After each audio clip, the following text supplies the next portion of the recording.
नमस्कार, स्वागत है आपका हमारे बिहार में और मैं करिश्मा आपके साथ। पूर्व केंद्रीय मंत्री आरसीपी सिंह के जेडीयू से इस्तीफा देने के बाद बिहार की सियासत गर्मा गई है। बीजेपी को छोड़कर जेडीयू, आरजेडी और कांग्रेस ने अगले 2 दिनों में विधायक दल की बैठक बुलाई है। वहीं इन बैठकों के अलग अलग मायने निकाले जा रहे हैं। बिहार की सियासत में सोमवार और मंगलवार का दिन बेहद अहम माना जा रहा है। इस बीच मुख्यमंत्री नीतीश कुमार ने मंगलवार को जेडीयू सांसदों की बैठक बुलाई है। पार्टी के सभी सांसदों को पटना आने के लिए कहा गया है और इस बैठक में जेडीयू के राष्ट्रीय अध्यक्ष ललन सिंह भी मौजूद रहेंगे और इसके साथ ही सभी विधायकों, विधान पार्षद भी बैठक में शामिल होंगे। इसमें बीजेपी का साथ गठबंधन के भविष्य को लेकर चर्चा हो सकती है।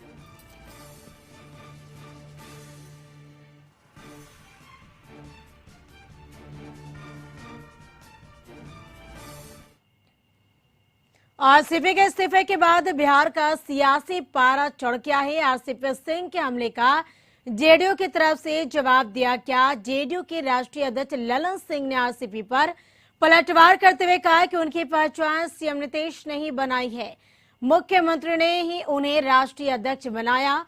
आरसीपी ने जेडीयू को डूबता हुआ जहाज कहा था। इस पर ललन सिंह ने कहा कि जेडीयू डूबता हुआ जहाज नहीं बल्कि दौड़ता हुआ जहाज है। ललन सिंह ने कहा आरसीपी का तन जेडीयू में था लेकिन मन कहीं और था। कुछ लोग पार्टी के खिलाफ षड्यंत्र रच रहे थे, वैसे लोगों को पहचान लिया गया है। नीतीश कुमार के खिलाफ विधानसभा चुनाव में षड्यंत्र हुआ था, इसलिए संख्या 43 हुई है। उन्होंने कहा कि दूसरा चिराग पासवान तैयार किया जा रहा था।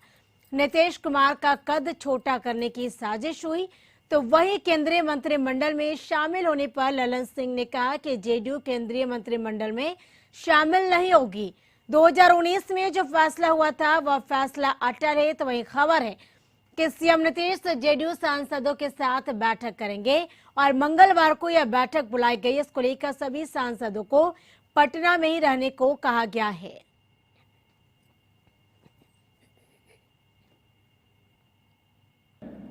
अब केयर टेकर अगर समझने लगे कि हम ही मालिक हो गए पार्टी के, ऐसा कहीं होता है? केयर टेकर मालिक हो जाता है? लेकिन अब वो भी बोल रहे हैं कि डूबता हुआ जहाज है। हम उनको बता देना चाहते हैं आपके माध्यम से कि जनता दल यूनाइटेड डूबता हुआ जहाज नहीं, दौड़ता हुआ जहाज है और आने वाले समय में यह पता चल जाए। फिर क्यों करते हैं नीतीश कुमार जी को छोटा करने के लिए? नीतीश कुमार जी ने बिहार में एक लंबी लकीर खींची है विकास की, लंबी लकीर खींची। अब अगर आप उसको पार करना चाहते हो तो उसके नीचे कोई लंबी लकीर खींचो। उस लकीर को मिटाने का क्यों प्रयास कर रहे हो? और बाकी तो उनको देर सवेर तो जाना ही था। इस्तीफा तो उन्होंने अभी दिया, देर सवेर तो उनको जाना ही था, इसलिए कि उनका तन यहां था और उनका मन कहीं और था। तो जब तन और मन अलग अलग जगह पर था तो देर सवेर तो जाना ही था उनको, इसमें कहां कोई तो रहा। जेडीयू मंत्रिमंडल में काहे के लिए हम शामिल हो? क्या जरूरत है? किस बात की आवश्यकता है? 2019 में माननीय मुख्यमंत्री जी ने फैसला किया था कि हम सरकार में शामिल नहीं हो। हमारी पार्टी आज उस स्टैंड पर कायम है, माननीय मुख्यमंत्री जी के 2019 के निर्णय पर।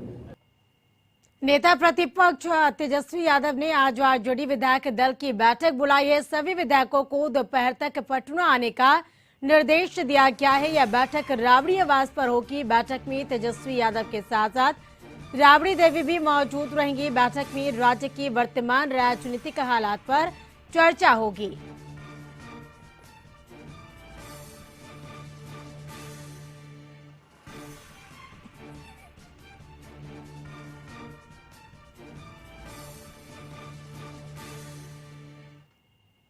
और अधिक जानकारी के लिए पटना से संवाददाता मरगूब आलम हमारे साथ जुड़ चुके। मरगूब, नेता प्रतिपक्ष तेजस्वी यादव ने आज आरजेडी विधायक दल की बैठक बुलाई है और कल की बात करें तो कल सीएम नीतीश ने सभी सांसदों की बैठक बुलाई गई है। यह जो 2 दिन है, सोमवार और मंगलवार, बेहद अहम माना जा रहा है। क्या लगता है इस 2 दिनों के बैठकों के जो दौर है वो जारी, और ऐसे में इस बैठकों के बाद क्या बिहार की राजनीति में कुछ बड़ा बदलाव होने वाला है? मरगूब,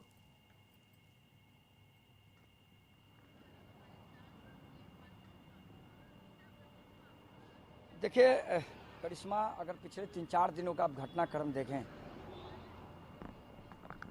तो घटनाक्रम का जो सर्कुलेशन है जी, वो ये लग रहा है कि एनडीए में सब कुछ ठीक ठाक नहीं चल रहा। एक दूसरा, जिस तरीके से कल ललन सिंह का प्रेस कॉन्फ्रेंस हुआ और जिस तरीके से ललन सिंह ने 2 शब्द कहे कि दूसरा चिराग पैदा करने की कोशिश की जा रही थी और इसका भी खुलासा हम करेंगे जी, और ये सीधे तौर पर आरसीपी पर कहा गया।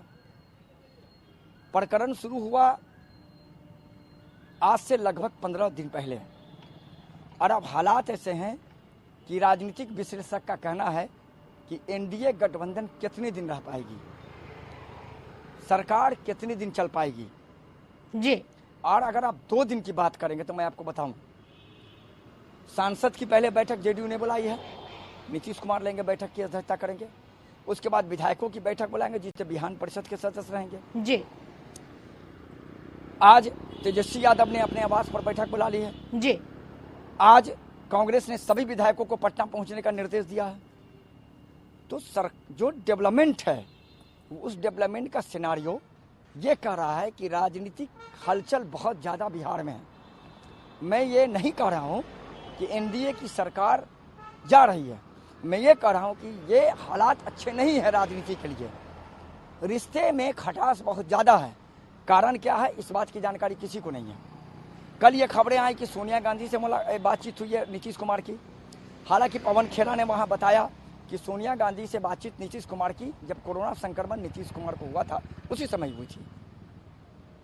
लेकिन अब सवाल जो सरकमस्टांसेस पिछले 3-4-5 दिनों में लगातार आए हैं करिश्मा, ये बिहार की राजनीति में भूचाल का संकेत दे रहा। क्या होगा यह कह पाना मुश्किल है। और अब यही चीज़ आप फ्लैशबैक में आप जाएं और महागठबंधन की सरकार जब टूटी थी तब आप याद करें, उस समय भी यही स्थिति थी। सभी लोग कह रहे थे कि महागठबंधन इंटैक्ट है, जेडीयू कह रही थी इंटैक्ट है, राजद कह रही थी इंटैक्ट है, कांग्रेस कह रही थी इंटैक्ट है, लेकिन एकाएक नीतीश कुमार का रिहा निशान हो जाता। क्या वही हालात होंगे, कह पाना मुश्किल है करिश्मा। तो स्थिति लगातार जिस तरीके से चल रही है वो स्थिति अपने आप में ये बताती है कि एनडीए में बहुत कुछ ठीक नहीं चल रहा है, राजनीतिक हालात अच्छे नहीं हैं, रिश्ते में बहुत हद तक खटास आ गई है और राजनीतिक भूचाल आने की अगर संभावना है तो शायद इसके समय सीमा कब आएगी ये नीतीश कुमार को ही पता है। खबरें तो बहुत आती हैं करिश्मा, लेकिन हर खबर को चला पाना ठीक नहीं हो पाता है। हमारे पास 2-3 और खबरें हैं, लेकिन कुछ ऐसी चीजें हैं जो निश्चित तौर पर शायद बचा कर रखनी चाहिए पत्रकारिता को जी। मेरा अपना मानना है अब जो हालात हैं वो हालात बहुत हद तक ठीक नहीं है। बिहार में राजनीतिक ऐसे सुगबुगाहट है कि शायद परिवर्तन का दौर चलेगा, शायद परिवर्तन का दौर चलेगा। और जिस तरीके से बैठकों का दौर हो रहा है तो लग यही रहा है कि शायद कहीं न कहीं राजनीतिक भूचाल की आशंका आने वाले दिनों में अगर हो तो ये बहुत बड़ी बात नहीं होगी करिश्मा। बिल्कुल मरगूब, आज जिस तरीके से आज आरजेडी के विधायकों की बैठक भी बुलाई गई है, इस बैठक की अगर हम बात करें तो इस बैठक में क्या अहम चर्चाएं होने वाली है, और साथ ही अगर दूसरी तरफ अगर हम बात करें, क्योंकि जिस तरीके से आरसीपी सिंह के इस्तीफे के बाद से अगर देखा जाए तो बिहार में जो सियासी पारा वो गर्म हो गया है। बिहार के राजनीतिक गलियारों की अगर बात की जाए तो कहीं ना कहीं क्या लगता है कि बिहार में जो सियासी सुनामी आने वाली है, क्या मरगू?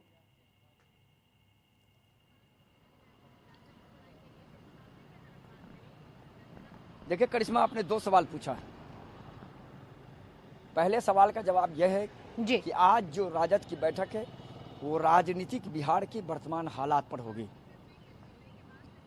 चर्चा होगी, विधायकों को टिप्स दिए जाएंगे जी। विधायकों से तेजस्वी यादव राय लेंगे और अंदर खाने की बात होगी। लेकिन जब विधायक और जब नेता बाहर निकलेंगे तो वो कहेंगे कि महंगाई, भ्रष्टाचार, बेरोजगारी पर बातचीत हुई है। सरकार को कैसे घेरना बातचीत हुई है, ये मैं आपको भी बता दे रहा हूं जी। लेकिन वो राजनीतिक हालात पर चर्चा होगी, विधायकों को इंटैक्ट करने की भी बात होगी। दूसरा, आपने आरसीपी के बारे में पूछा जी। तो आरसीपी प्रकरण जेडीयू से खत्म हो गया, लेकिन आरसीपी विवाद अभी चलेगा और ये लगातार चलेगा और आने वाले दिनों में कई बड़े खुलासे की संभावना है। मैं आपको अभी बता रहा हूं, यह कम संभावना नहीं है, कई बड़े खुलासे की संभावना है। इसीलिए करिश्मा अभी थोड़ा इंतजार कीजिए जी। और राजनीतिक की भूचाल की जो आहट है जी। उसकी शुरुआत लगता है शाम से होगी। अब बैठकों के बाद कुछ न कुछ जानकारी मेरे पास आएगी, हमारे पास आएगी, हमारे वरिष्ठ सहयोगी के पास आएगी, हम खबरें चलाएंगे। लेकिन हम जो चलाते हैं वो पूरी पुष्टि के तौर पर चलाते हैं। यही कारण है कि हम अपनी एक भी खबर पर पीछे नहीं हटते हैं और हमारी खबरें पुष्टि होती है जी। तो इसीलिए राजनीति में अभी बैठकों का दौर चल रहा है जी। और बैठक के बाद सिनारियो साफ हो जाएगा। जदयू की एक्टिविटी देखिए, राजद की एक्टिविटी देखिए, आप भी कह सकते हैं कि कांग्रेस की एक्टिविटी देखिए। अगर कोई पार्टी बिल्कुल इन सब चीजों से शांत है तो वो भारतीय जनता पार्टी है जी। बीजेपी बिल्कुल इंटैक्ट है। बीजेपी कह रही है कि सरकार को कोई खतरा नहीं है, नीतीश कुमार के नेतृत्व में हम चुनाव लड़ेंगे। अब इसके भी कई माने हैं। राजनीतिक विश्लेषक का कहना है कि सही बात है जी। जदयू की तरफ से अभी तक वैसा कोई बयान नहीं आया जो बहुत हड़कंप मचा देने वाला बयान है। जदयू की तरफ से जो बयान है वो आरसीपी पे बयान आया है।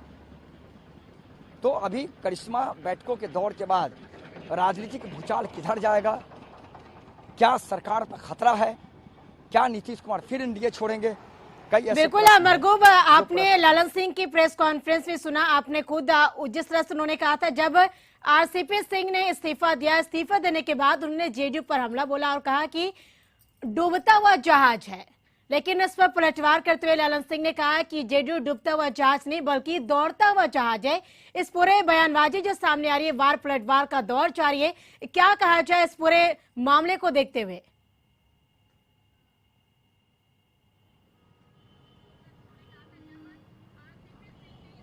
हालात अच्छे नहीं है। मैं बार बार बोल रहा हूं, जेडीयू और बीजेपी के बीच अगर हालात इतने खराब हुए, रिलेशनशिप खराब हुए, तो इसका कारण जो है जदयू के 2 ही 3 बड़े नेताओं को पता है, नीतीश कुमार, ललन सिंह, उपेंद्र कुशवाहा। और कारण क्या है? क्योंकि ललन सिंह ने कहा कि हम खुलासा करेंगे, तो ये बड़ा गंभीर है जी। क्या खुलासा होगा ये देखना पड़ेगा। और जिस तरीके से आरसीपी सिंह पर लगातार हमला हो रहा है उसके पीछे लेकिन बीजेपी, जेडीयू ये कहना चाह रही है दबे जुबान में कि आरसीपी सिंह के पीछे बीजेपी है, खोल के नहीं कह रही है, चूंकि गठबंधन में भी है, सरकार चल रही है बीजेपी के साथ। तो करिश्मा इन चीजों को समझिए जी। ये राजनीति एक ऐसी चीज है जिसका हर एक मोहरा कभी भी काम आ सकता है जी। और इस पूरे मामले में जदयू का जो अगला बयान होगा वो भी और बड़ा महत्वपूर्ण होगा। बिल्कुल। तो सवाल सीधा है कि देखिए अब सरकार क्या सही में संकट में है, क्या सही में एनडीए की सरकार जा रही है, महागठबंधन लौट रहा है जी। बैठकों के दौर के बाद क्या क्या होगा ये भी हम बताएंगे दर्शकों को, लेकिन हम खबर पुष्टि के साथ बताएंगे। फिलहाल आज बैठक बिल्कुल मरगूब, आप नजर बना रखिए पल पल की अपडेट हम आपसे लेते रहेंगे। आप देखना होगा कि इस बैठक के दौर के बाद क्या कुछ बड़ा बदलाव होता है बिहार की राजनीतिक गलियारों में। तमाम बातचीत के लिए मरगूब आपका शुक्रिया।